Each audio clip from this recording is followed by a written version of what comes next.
The Gospel according to John. Chapter 2. On the third day there was a wedding in Cana of Galilee, and the mother of Jesus was there. Now both Jesus and his disciples were invited to the wedding. And when they ran out of wine, the mother of Jesus said to him, "They have no wine." Jesus said to her, "Woman, what does your concern have to do with me? My hour has not yet come." His mother said to the servants, "Whatever he says to you, do it."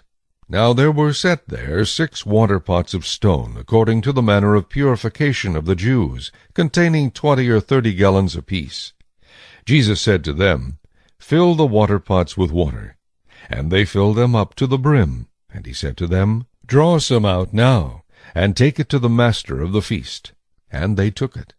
When the master of the feast had tasted the water that was made wine, and did not know where it came from, but the servants who had drawn the water knew, the master of the feast called the bridegroom. And he said to him, "Every man at the beginning sets out the good wine, and when the guests have well drunk, then the inferior. You have kept the good wine until now." This beginning of signs Jesus did in Cana of Galilee, and manifested his glory, and his disciples believed in him. After this he went down to Capernaum, he, his mother, his brothers, and his disciples, and they did not stay there many days. Now the Passover of the Jews was at hand, and Jesus went up to Jerusalem. And he found in the temple those who sold oxen and sheep and doves, and the money changers doing business. When he had made a whip of cords, he drove them all out of the temple with the sheep and the oxen, and poured out the changers' money, and overturned the tables.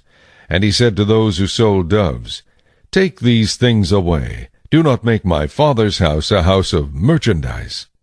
Then his disciples remembered that it was written, "Zeal for your house has eaten me up."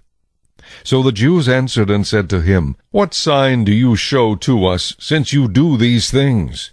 Jesus answered and said to them, "Destroy this temple, and in 3 days I will raise it up."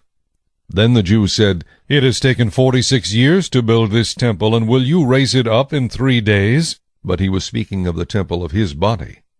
Therefore when he had risen from the dead, his disciples remembered that he had said this to them, and they believed the Scripture and the word which Jesus had said. Now when he was in Jerusalem at the Passover during the feast, many believed in his name when they saw the signs which he did.